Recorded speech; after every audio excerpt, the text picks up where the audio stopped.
Yes, still, Chloe replied, smiling very lightly. Silence. A long time. Finally, Mrs. Carroll said bluntly, I always thought, if I were you, Ryan would live a more peaceful life. Chloe looked at her, not surprised, but not too pleased either. Why? Because I understand this family. I know how to behave, how to keep face. Mila is different. She's good. But she doesn't belong. Chloe pursed her lips, nodding slowly. So, what do you want me to do? I'm not asking for anything. I just want to say, if you still have feelings for Ryan, don't give up. Chloe leaned back, her eyes darkening slightly. For the first time, she revealed a trace of fatigue. Do you know that Mila isn't poor? Mrs. Carroll paused. What? She's not the type to cling to. She's good enough to survive on her own and keeps quiet when she's insulted because she can leave at any time. So you're defending Mila? Mrs. Carroll snarled. Chloe shook her head. No. I just realized, no matter how hard I tried, Ryan never chose me. And Mila never took him away from anyone. She just stood there, and he came back. There was a long silence. Mrs. Carroll clenched her hand, holding the glass. For the first time, she did not argue, did not get angry. She just said, I was just afraid that Ryan would go astray. I used to think love needed safety. Chloe lowered her head, but sometimes love does not need safety. It needs the right person. Mrs. Carroll stood up, not angry, but in her eyes was an unprecedented uncertainty. You're the girl I once wanted as a daughter-in-law. I will not change that. But I am starting to see, maybe I am wrong too. Chloe sat alone. She looked out the window. Outside. It was still drizzling. She was not the loser, but she was not the one loved. And for the first time, she did not feel bitter. Just feel empty. Monday, 4:35 p.m. Samantha was cleaning out the filing cabinets at the law office, a job she was helping her mother with while she transitioned between two jobs. She hadn't meant to stay long. But then her eyes fell on a file that had been stuck in the wrong folder belonging to Chloe, who had been in charge of the internal PR team. Out of habit, she flipped it over to get it in order. But then, she saw something she shouldn't have. An email.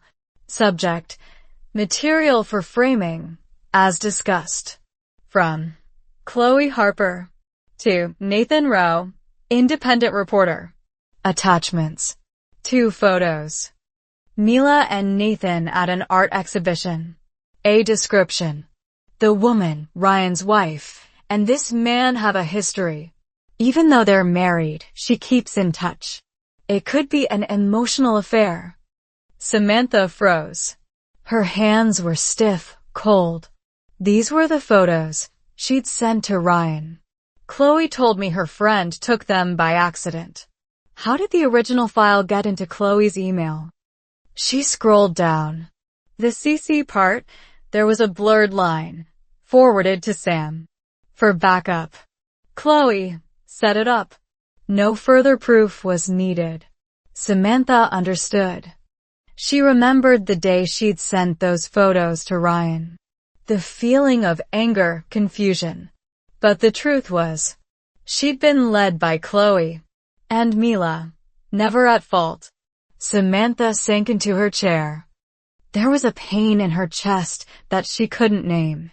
Not because of the betrayal, but because she was part of the drama.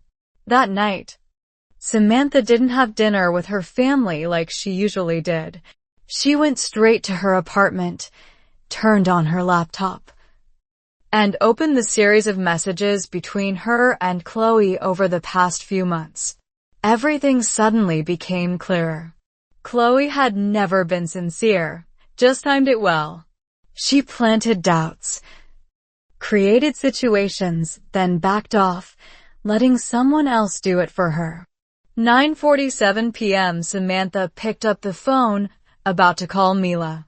But then, she stopped. I can't call now, like I've never hurt her. She doesn't deserve an apology from someone who doubted her without ever asking her directly. Samantha opened her phone, typed a text. Deleted. Retyped. Deleted again. Finally, she wrote, Hey, I think I was wrong about some things. If you want to hear it, I'm willing to tell you the truth. The text was sent. No response. But for the first time, Samantha felt not the same person. Tuesday, 10:23 a.m. Samantha went to her parents' house to pick up some old things, clearing out her room to sell some books and stuff before moving into her new apartment. While cleaning out the wooden cabinet by the window, the one her mother always stuffed with things she didn't know where to throw, she happened to find a thin cardboard box. Written on the outside in neat handwriting, Lily, Health Diary, 2021. She hesitated. The girl's name softened her heart. Samantha remembered the time well. Lily had severe pneumonia and had been in the hospital for nearly 5 days. She hadn't visited. She had been busy. Mila was always at the hospital. I remember hearing my mother complain, What a sentimental child you're taking care of, but I never asked if she was okay. Samantha opened the box. There weren't many things, just a few old prescriptions. A few doodles Lily had done in the hospital. And a small notebook, pastel blue, like a timesheet. Inside was Mila's familiar handwriting. First page, medication schedule plus Lily's signs. So as not to miss any fever. Samantha flipped through the pages, page by page, day by day. Under each note was a small message. Today you ate 3 spoons of porridge. The doctor said it was progressing well. I believe you are the strongest girl. Samantha's eyes blurred. Since when had she forgotten that Mila was also a mother? Not Ryan's wife. Not the bland sister-in-law, but someone who had sat for 3 nights without sleep just to monitor her temperature every little step. Finally, she found a photo clipped to the back cover of the notebook. Lily was lying on the hospital bed, her hair messy, visibly thinner. Mila was feeding porridge, her eyes downcast, her hair falling down to cover half her cheek, but her gaze was a gentle sky. No one posed. No edited light. Just a real moment, and love did not need to be shown. Samantha paused. The pictures Chloe sent Ryan, the so-called evidence, were so fake, so cold. And this, Mila, unaware that anyone was watching. Samantha's phone rang. It was Chloe. She looked at the screen, but didn't answer. Instead, she took a picture of the diary page and sent it to herself as a reminder. Next time you're going to judge someone, look at how they love. When no one is forcing them to. Thursday, 5:52 p.m. Cafe Rivington, Capitol Hill. Chloe was almost 15 minutes late. Samantha had almost given up on waiting when she walked in, a trench coat, sunglasses on, iPhone in hand. Sorry, I'm a little late because of a meeting. I know you hate waiting. It's okay. Samantha picked up her teacup and looked out the window. The atmosphere was awkward at first. Even though they were cousins, there was an invisible distance between them now, formed by many furtive glances and half-hearted doubts. How have you been lately? Chloe asked, pouring water. Fine. Busy cleaning the house. Busy rereading old things. Especially Mila's diary when Lily was in the hospital. Samantha spoke evenly. Chloe paused for a moment. For a second. Then she smiled faintly. Is it still her? I thought you talked to relieve stress, not to tell family stories. Family matters are the ones to talk about. Samantha looked straight into Chloe's eyes. A long silence. Then Chloe let go of her drink, sighed. Okay, if you're going to defend Mila, I'll say it straight. I didn't like her from the start. And if you knew everything I did, well, no more pretending. Samantha was silent. Ryan isn't the strong type. He needs someone who knows how to keep the family together. Mila isn't that type of woman, and you know it. Samantha frowned. Because she won't shut up in front of Ryan's mother? Chloe curled her lips. Because she's too private. Unbendable. And being a wife, you need to know how to melt away. Samantha was starting to lose patience. But she didn't interrupt. And that's when Chloe made her mistake. It's not wrong for me to try to push Ryan back to the right person. He was mine. It was his mother who wanted him. It was your support. If Mila hadn't interfered, I would have been that family's daughter-in-law a long time ago. Samantha stiffened. For the first time, Chloe didn't speak in a victim tone, but rather as someone who was proactive, calculating, and secretly jealous. So, you made everything up? The text messages, the photos, even Mila's affair. Chloe shrugged. No, it wasn't made up. Just brought it out at the right time. Smart people don't need to create drama. They just need to direct the right scene. That sentence was like a slap in the face to Samantha. She stood up. Her eyes were red. You manipulated Ryan. You made me doubt a woman who did nothing wrong. For what? Because you wanted to marry me at all costs. Chloe didn't answer, but her eyes, no longer evasive. Samantha bent down, took her bag. Before she left, she said, not loudly, but firmly, I don't need more supporters. I need a mirror to look at myself in the morning. Chloe sat back, alone. For the first time, she found herself unable to control the conversation. And Samantha, who had been the silent support, had turned her back.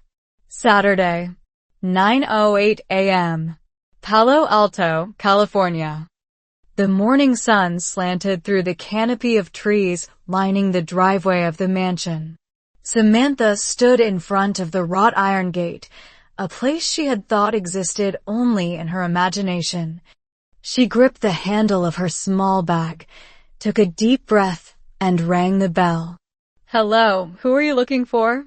The security guard's voice rang out over the loudspeaker. This is Samantha. I'm here to find Mila. She is staying here. A few minutes later, Mila opened the gate. She was wearing a white t-shirt, her hair tied back, her face without makeup, but her eyes were bright and calm. The once timid, once misunderstood gaze was now not cold, but clear. Samantha paused for a few seconds, then nodded. Do you have a moment? I won't bother you for long. Mila was silent. A breath. Then she opened the gate. Come in. They sat in the back garden. Lily was drawing under an umbrella, headphones on, so absorbed that she didn't notice the visitor. Samantha looked at her, then at Mila. She's grown up so fast. Just like you. Mila just smiled slightly, not answering. Samantha put down her bag, pulled out a clipboard. She pushed it gently towards Mila. I don't know where to start. I guess with an apology. Not a half-hearted apology. But I believed wrongly. I contributed to the mistake, and I know. You have the right not to forgive. Mila silently flipped through the pages. There were photos of chats between Chloe and Nathan, printouts of emails, photos of Lily's health diary that Samantha had taken, and finally, a small piece of paper, handwritten. I'm not asking you to forget. But If you could let me do it again, I wouldn't turn away again. The space seemed to quiet down. The wind blew, carrying a leaf that fell onto the table. Lily ran over, holding out a piece of paper with a scribble. Aunt Sam, look at what I drew. Samantha smiled, sincerely. Is it a house? Yes. There's Mom, there's Dad. There's me, and there's someone standing far away, watching. It's you. Samantha paused. Mila looked at her child, then at her. Lily always remembers the people who were good to her, even if they didn't know they were good at the time. Mila said slowly, I'm not sure I was a good person. Samantha whispered, but today I came here. That's enough to start over. Mila replied, then pushed the stack of papers towards Samantha. Keep it. I don't need proof. People who have truly changed don't need proof, just show it in the way they live from now on. Samantha lowered her head. For the first time in a long time, she cried. Not out of regret, but out of relief. And Mila, no hugs, no pats. Just sitting there. Because sometimes, the only thing a hurt person needs is to sit with the person they hurt without being pushed away. Saturday, 4 p.m. Ryan arrived in Palo Alto on a gloomy afternoon. No notice. No gifts. Just an old canvas bag containing a few things Lily had forgotten. He stopped in front of the mansion he had seen only in pictures and in the imagination of a husband who refused to ask more. Didn't want to know more, thinking that knowing enough was safe. He hadn't rung the bell yet, because of the laughter coming from the back garden. Lily's voice. Then, Samantha's voice. He froze. Slowly, he walked around to the side, standing behind the small poplars. From there, he saw Mila, Samantha, and Lily sitting together, as gentle as a family that had learned to forgive. Samantha was telling, I found Chloe's email, sent pictures, sent chats, everything. I used to trust her, used to think Mila wasn't suitable for a family. But it turns out, I was the one being led astray. Ryan tightened his grip on the strap of his bag.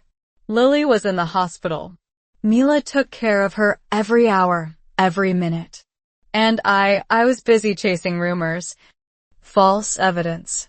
I never asked Mila, are you okay? Mila said nothing.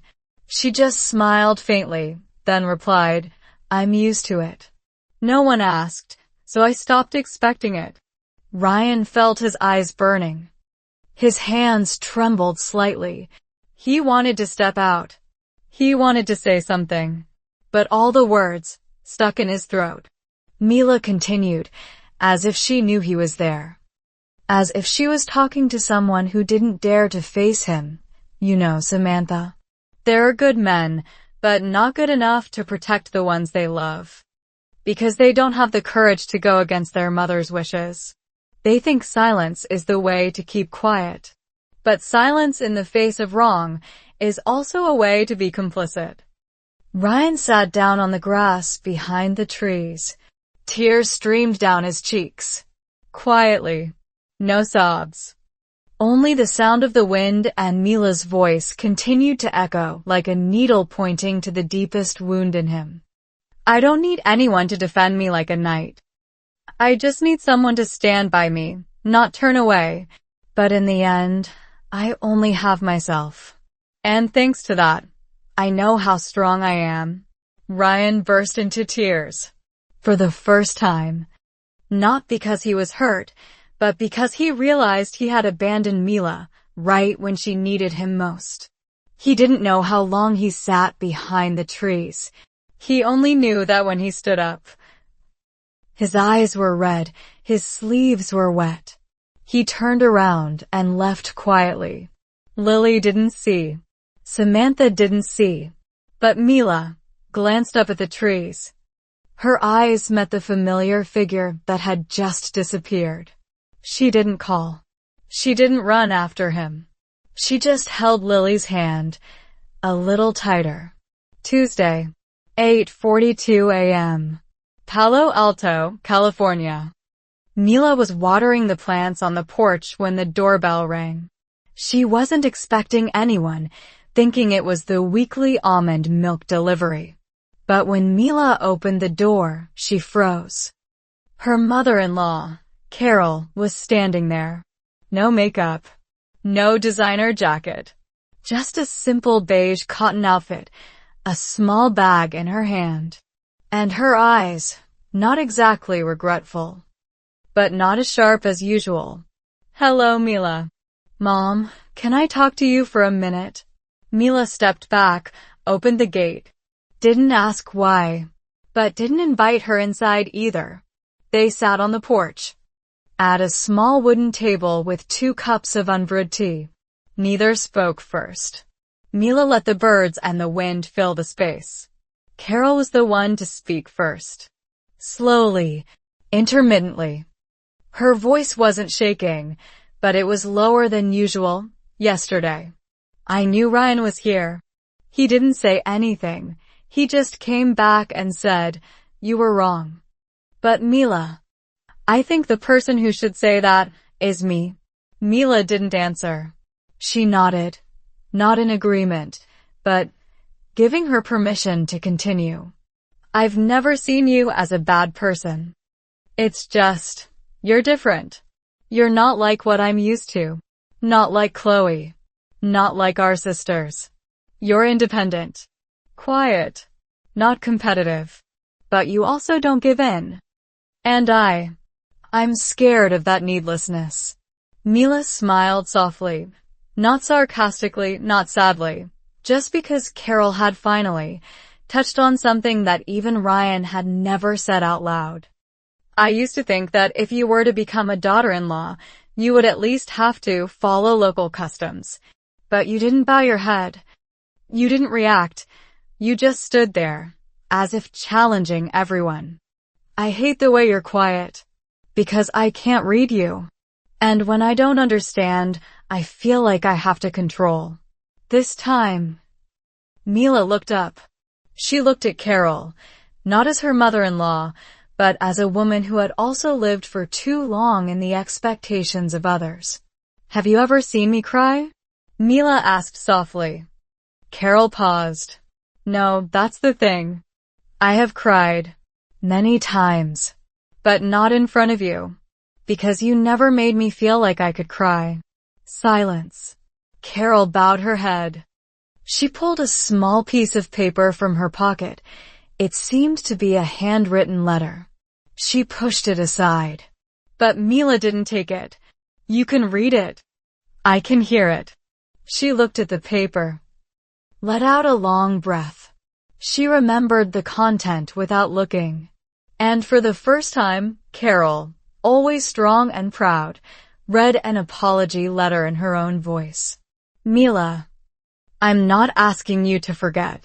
I just want you to know, I was wrong, because I thought love was something that could be imposed. That silence was the way to keep peace. But it turns out, I'm learning to love again, from you. Thank you for not abandoning Lily, even though you had the right to do so.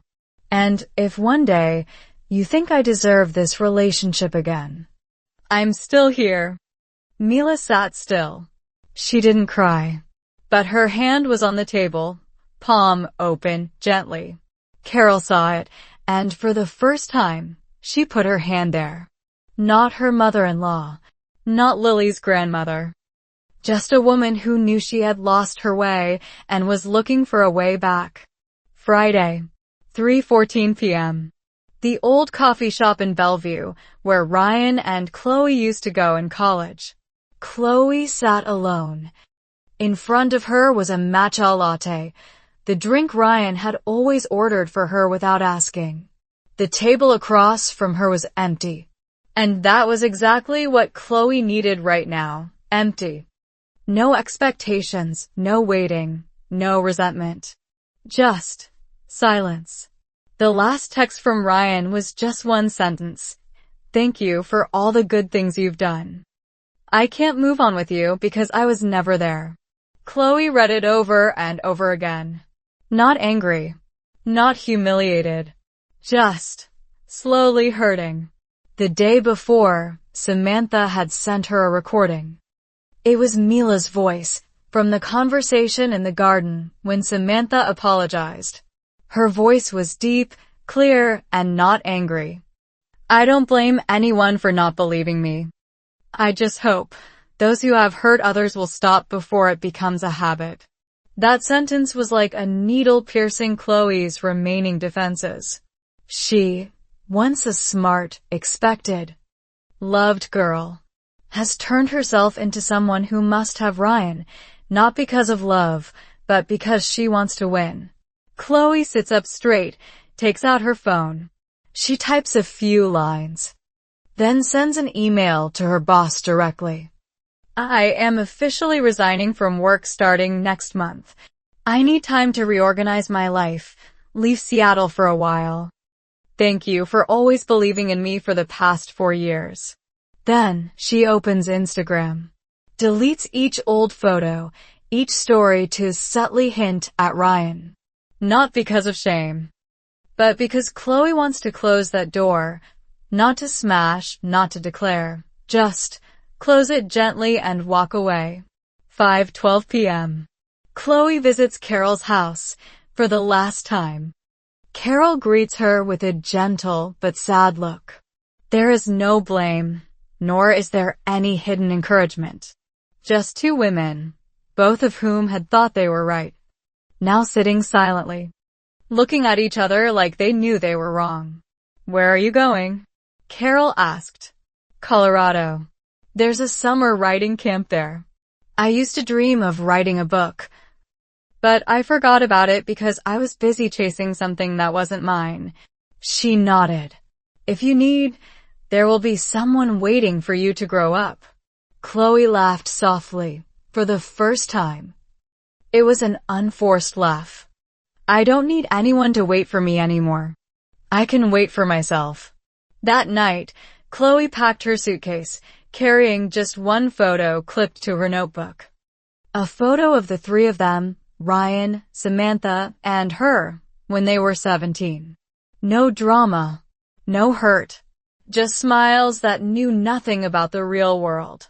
Saturday, 6:50 p.m. Palo Alto. The late afternoon sun stretched through the glass windows.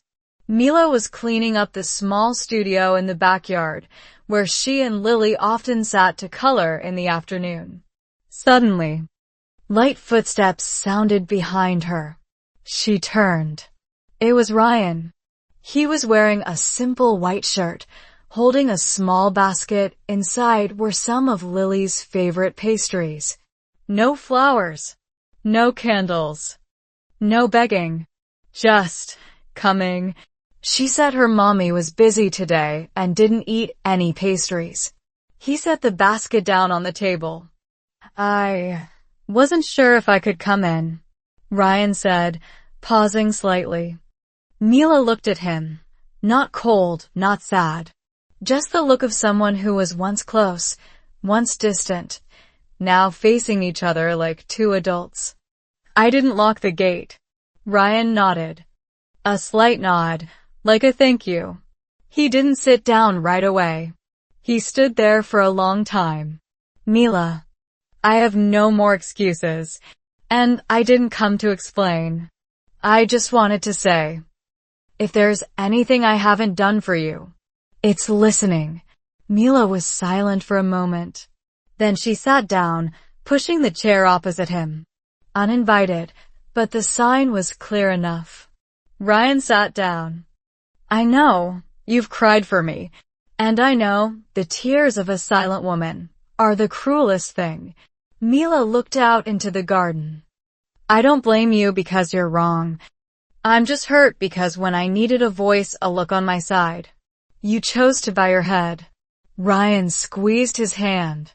When I heard you talking to Sam, I sat behind the trees for almost 20 minutes. I heard every word, and I understood. You didn't need an apology. You needed someone who wouldn't turn away. Mila lowered her head. Her voice was slow. I used to think, if you only needed me for the peace I brought, I would do everything to keep that peace from breaking. But it turned out that silence made me lose myself. Silence. No one shed tears. Because tears were for the past. Now is the time for adults to choose, to move on, or not. Ryan looked at Mila. I didn't come to ask you to come back. I came so that if one day, Lily asked, what did you do after you upset Mom? You could answer. You apologized, with all your heart, without expecting anything in return. Mila looked at him. For the first time, like looking at someone learning to love all over again. She nodded, no promises. Just said, thank you, for not avoiding, for not making excuses, and for finally, you chose to listen, instead of explaining. Lily ran out, her hair a mess, holding a new drawing. Seeing Ryan, she shouted, Daddy, draw this tree. Mom doesn't draw it like it. They both laughed, at the same time. A very soft laugh. But it was the first laugh without any distance. No one said they would start over. No one promised a future. They just sat there, in the warm twilight, drawing an uneven tree. But real. Wednesday. 7:17 p.m. Small Italian restaurant on a quiet corner in Fremont, Seattle. Samantha was sitting across from Aaron, her boyfriend of 2 months. He was a science teacher at a local high school, warm, calm, and had a reassuring smile. No frills. No rush. Aaron was the kind of guy Samantha didn't feel the need to act. Are you tired? Aaron asked, watching Samantha move her knife and fork around without eating. No, it's just... I think I need to tell you something. Aaron put his arms on the table, tilting his head. I can tell you anything, even if it's hard. Samantha took a deep breath. She wasn't the type to admit mistakes, especially ones that had hurt both others and herself. But this time, she knew if she kept quiet, this relationship would only repeat the same thing. Built on selection, not truth. Before I met you, I used to doubt a woman. My ex-sister-in-law, Mila. I used to think she wasn't worthy of my brother. I used to listen to others, gossip, pry, and then send my brother some false evidence, without asking her a single question. Aaron sat still, his eyes never leaving her. Later I found out. I helped her fall that she didn't deserve. And Mila never said anything. She just quietly backed away. But it was that silence that kept me from sleeping peacefully for a long time. Aaron nodded slowly. Then what did you do? Samantha swallowed. I went to apologize. I sent back all the real evidence. I told my mother. I told my brother. And I sat down with Mila, not to let her forgive me, but to let her know. I've changed. Aaron didn't say anything right away. He just reached for a tissue, gently pushed it towards her, his eyes gentle. I think there are many people who have made mistakes, but not everyone has the courage to go back and fix it with actions. I don't care if your past is perfectly clean. I just care how you face it. Samantha bowed her head, laughing, a smile that was both relieved and liberated. For the first time in a relationship, she didn't try to paint herself rosy, didn't hide her dark sides. And strangely, that made her feel the most beautiful. I just don't want. If one day the past is revealed by someone, then you'll know. I used to be a disappointing person. The only disappointment is when you are not honest with the person you love. Aaron replied. They left the restaurant just after 9 o'clock.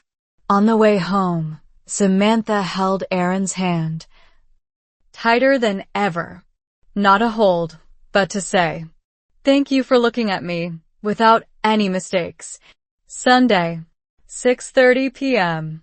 At the Ryan family's old house, the site of many a tense meal. This time, there was a small pot of hot pot, 3 plates of food, and 4 people sitting around the table: Mila, Ryan, Carol, and Samantha. No Chloe. No must get together proper together atmosphere. Just a simple invitation from Carol. "If you don't mind, I'd like to cook a meal for myself. Not to reconnect or anything. It's just, I miss the way we used to eat together without anyone feeling sorry for each other." Mila arrived, no flowers, no cake. Just Lily and a small container of her homemade salad. Samantha brought a rich, cheesy pasta dish. No one ate much, but everyone took a spoonful.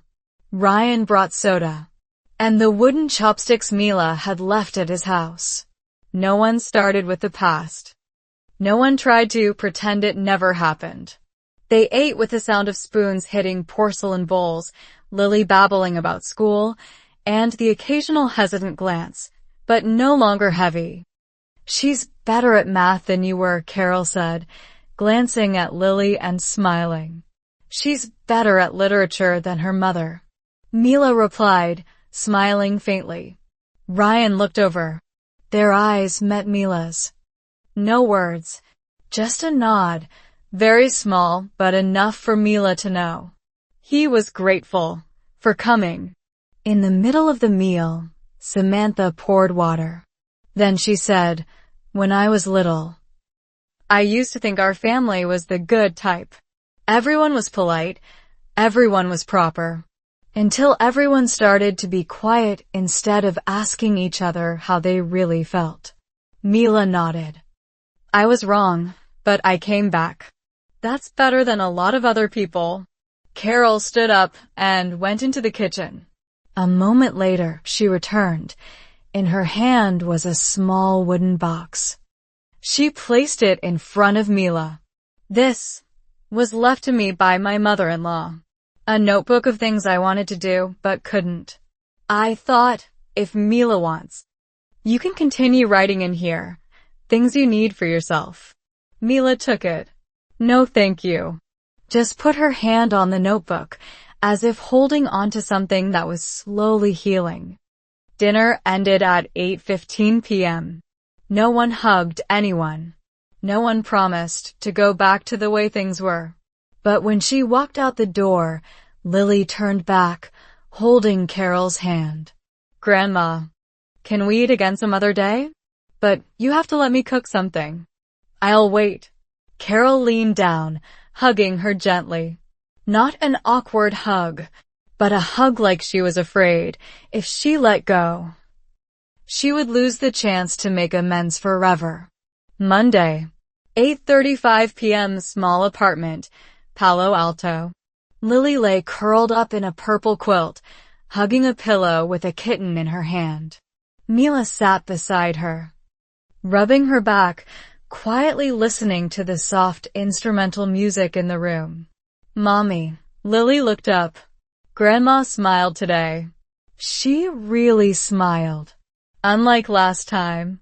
Mila smiled. "Yes." Grandma is learning how to smile again. Grandma apologized to Mom too. "Will you forgive me?" Mila did not answer right away. She stroked her daughter's hair, whispering, "There are things that don't need to be called forgiveness. As long as I don't fight anymore, that's enough." Lily blinked. "Do you hate Grandma?" Mila paused. That question she had asked herself many times in the past. "No, honey, I don't hate anyone. It's just, sometimes people love the wrong way. They think they're good, but they hurt others." After a moment of silence, Mila leaned down and kissed her on the forehead. "Do you remember last night's dinner?" "Yes, I do. Aunt Sam's pasta was a little salty." Lily frowned. Mila laughed. but everyone still ate. Because everyone is trying. I don't expect you to grow up in a perfect family. I just hope you know how to love properly and know how to leave if you go somewhere. You have to fight for every bit of love to stay. Family is where you can be yourself without having to prove anything. It's where you can stay, not where you have to fight for every position. Lily hugged Mila, her little arms wrapped around her mother's back. Then, I'll stay with you. Because here, you don't have to compete with anyone. And I'll always save a place for you. No matter how far you go. The music stopped. The room was filled with the sound of the ceiling fan spinning steadily. Mila sat for a moment longer, thinking nothing, regretting nothing. Just peace. Outside the window, the streetlights fell, softening the dark corners. Mila closed her eyes, whispering again, not sure if it was to Lily or to herself. I don't need to win anyone to stay. I just need to be me, and you'll always open the door. Yes, still, Chloe replied, smiling very lightly. Silence.